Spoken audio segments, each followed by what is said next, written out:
Bonsoir à tous, encore qu'un fac. Aujourd'hui, je vais parler du mandat d'arrêt lancé par la CPI contre le président russe Vladimir Poutine. Depuis quelque temps ou encore moins, depuis que ce mandat d'arrêt a été publié officiellement, j'entends un peu de partout des gens parler du deux poids deux mesures. Quand moi j'entends ça vraiment, je ris. Je ris vraiment parce que je me dis, il y a un sérieux problème. Et ce problème risque de passer. Ça risque d'emporter tout le monde, même ceux qui croient qu'ils ne sont pas dans le jeu. Parce que c'est un jeu moral et mental. Ça se joue sur notre subinconscient. Et je reste convaincu que pour trouver efficacement la solution à un problème, il faut d'abord comprendre exactement le problème dont il est question. La CPI a lancé un mandat d'arrêt contre le président Vladimir Poutine et je ne sais pas trop, une femme aussi, russe, celle qui est partie chercher les enfants en question, dont on accuse d'avoir déporté les enfants ukrainiens pour la Russie. Après ça, plusieurs personnes nous parlent du deux poids, deux mesures et ils condamnent ça et ne sont pas d'accord.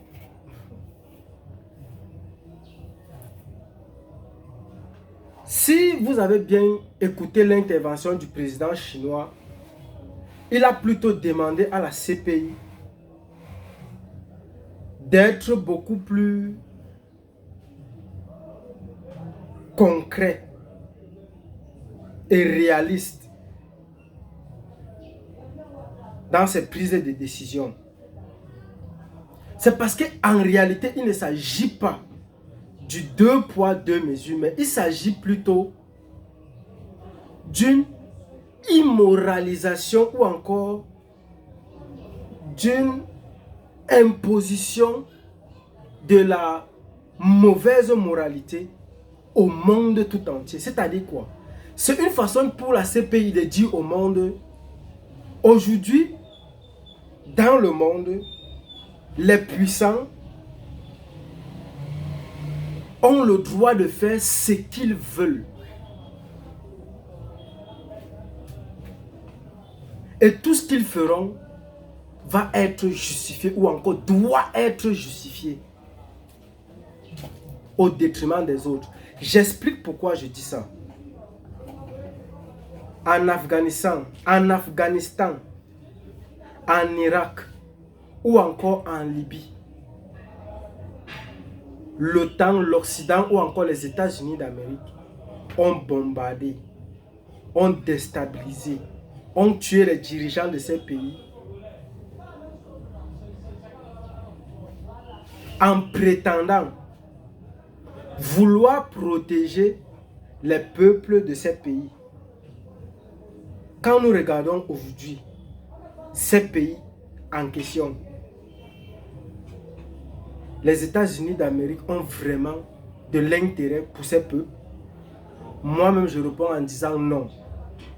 Mais par contre, nous savons tous que si les États-Unis d'Amérique ont déstabilisé ces pays, c'est parce que pour les États-Unis d'Amérique, tout pays est un marché. Ils voient tout pays comme un marché. Et les dirigeants de ces pays-là, pour le bien, pour l'intérêt de leur peuple, je le dis ainsi, il faut le dire, pour l'intérêt de leur peuple, préféraient préserver les richesses de ces pays pour ces peuples-là.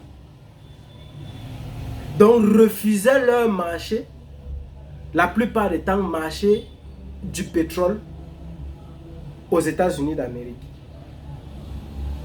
Les États-Unis d'Amérique donc trouvent des moyens pour détruire, déstabiliser et tuer les dirigeants de ces pays-là dans le seul but d'imposer des dirigeants qui vont accepter de commercer avec les États-Unis d'Amérique. Nous nous rendons tout simplement compte là que les États-Unis d'Amérique sont prêts à tout, même détruire tout un peuple dans le seul but de gagner le marché. Par contre, parce que quand on parle du 2 poids 2 mesures, il s'agit de la même situation qui se pose dans deux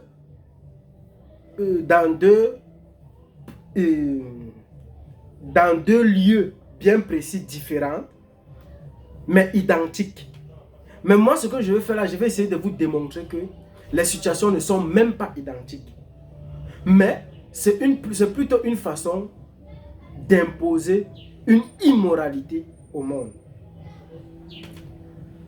Tout à l'heure, on a parlé du cas des États-Unis d'Amérique. Nous allons maintenant parler du cas de la Russie.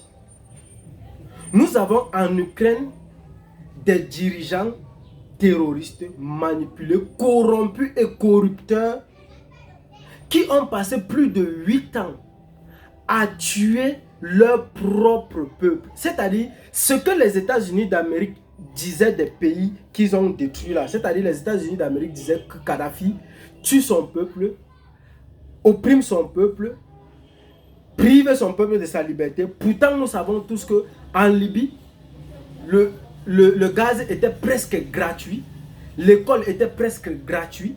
Quand tu te mariais, tu avais droit à des terres, à des salaires. Quand tu étais étudiant, tu pouvais aller fréquenter à l'extérieur sans rien payer. L'eau était gratuite. Mais on nous fait comprendre que il faisait quoi son peuple? Bêtise. Mais par contre, nous avons en Ukraine, tant pis pour ceux qui trouveront que je ne sais pas trop, je suis pro-russe ou quoi que ce soit, je m'en fous de vous. Mais ce que je veux dire par là, c'est que nous avons en Ukraine un dirigeant qui pendant 8 ans a tué, a déstabilisé son propre peuple. Il a empêché son propre peuple de parler la langue que les citoyens de ce peuple choisissent parler. Il a installé la corruption dans tout le pays. Aujourd'hui, il licencie certains de ses proches collaborateurs. Les propagandistes sortent et disent que c'est parce qu'ils ont trahi. C'est faux. Il s'agit de la corruption, je ne sais pas, une corruption à une échelle incroyable. Pendant qu'on tue les Ukrainiens, on tue les soldats ukrainiens, certains dirigeants se permettent toujours de se remplir les poches. Mais c'est incroyable. Et nous avons un président tellement courageux, tellement soucieux pour son peuple et pour le peuple ukrainien, qui décide de libérer le peuple ukrainien de ses oppresseurs, de ces terroristes, de ces corrompus. Et il obtient en face de lui des personnes qui ont tout intérêt à maintenir cette cacophonie. Et aujourd'hui, c'est ces mêmes gens qui, avec les organes manipulés et instrumentalisés par eux-mêmes, et qu'ils n'ont même pas eux-mêmes reconnus, choisissent de manipuler l'opinion publique avec un soi-disant mandat d'arrêt contre Vladimir Poutine. Je vous promets que ici c'est un jeu mental que notre subconscient à nous tous va concevoir. Et j'ai même l'impression qu'il conçoit déjà parce que plusieurs personnes sont déjà tombées dans ce jeu en nous disant qu'il s'agit du 2 poids 2 mesures. Je vous dis c'est faux. Il s'agit d'une immoralisation, d'une démoralisation de la société mondiale. Avec quoi on essaie de nous faire comprendre que le monde appartient aux puissants. Les puissants ont le droit de faire ce qu'ils veulent, même si c'est immoral. Et que les autres n'ont le droit à rien, même s'ils sont dans la logique. Parce qu'ici, il ne s'agit pas d'un 2 poids 2 mesures, mais il s'agit de deux situations contradictoires. Une situation qui est totalement négative et une situation qui est totalement positive. Et On justifie ce qui est négatif et on condamne ce qui est positif. C'est de ça dont il est question. Et je tenais absolument que ce message soit passé. Partage au maximum si tu as reçu le message. Partage partout où tu peux. Parce qu'il faut que on prenne conscience, on comprend ce qui se passe exactement dans ce monde et qu'on prenne position afin de trouver une bonne solution, une solution durable et avantageuse à tous. Parce que ce qui est en train de se passer, si la Russie perd, c'est le monde entier qui est conduit à la ruine totale. Et j'attire l'attention des Africains, des dirigeants africains. Il s'agit d'une opportunité, d'une occasion, d'une circonstance bien précise qui est bien, je ne sais pas, c'est une coïncidence capitale pour l'opportunité des Africains de se libérer de leurs oppresseurs. Et l'issue de cette guerre, l'issue de ce conflit, dépend de la position que les Africains vont prendre. J'essaie en quelques minutes d'expliquer comment.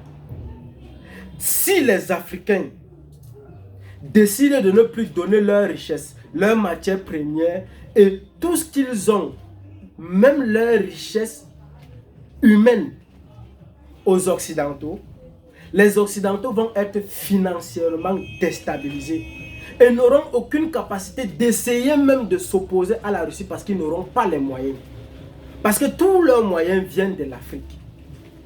On va croire que ce n'est pas seulement l'Europe ni la France ou encore les États-Unis d'Amérique ou encore l'Allemagne. Je vous assure, tout ça arrive jusqu'aux États-Unis d'Amérique. Et si les Africains prennent une position catégorique qui est totalement neutre, parce que je vous assure, la Russie n'a même pas besoin de la richesse africaine. Où il suffit que les Africains soient neutres, totalement neutres. La Russie gagne ce conflit. L'Afrique s'épanouit. Parce qu'aujourd'hui, beaucoup de personnes disent les Africains veulent changer de maître et faire profiter de leur richesse à la Russie. La Russie n'a même pas besoin de la richesse africaine. Par contre, la Russie a besoin de l'émancipation et du développement de l'Afrique afin qu'il y ait un équilibre dans le monde. Nous avons une situation où le capitalisme est imposé par les Américains et les Chinois sont en train de venir en force avec ce même capitalisme. Par contre, l'idéologie russe qui est basée sur le social, la famille, le développement et le bien-être pour tous est une position aussi valable pour les Africains. Et comme la Russie veut garantir sa survie dans un monde où le capitalisme des deux côtés de l'Ouest comme du Sud est en train d'imposer, il veut prendre la position africaine et sa position pour créer un équilibre avec ce qu'ils appellent ils appellent ça encore quoi? Le mot m'échappe un peu, c'est-à-dire une situation où il n'y a pas une uniformité dans le monde, mais plutôt que chaque nation ait la capacité de vivre de sa culture, de sa politique et de son idéologie, sans toutefois avoir à se sentir obligé d'utiliser la culture ou encore la politique d'une autre nation. Bon, pour ceux qui peuvent me comprendre, parce que je n'ai pas peut-être les mots appropriés, mais je suis sûr que la pensée, elle est bonne. Merci beaucoup. Partagez massivement afin que le message arrive aussi loin que ça peut. Abonnez-vous. Merci et à très bientôt.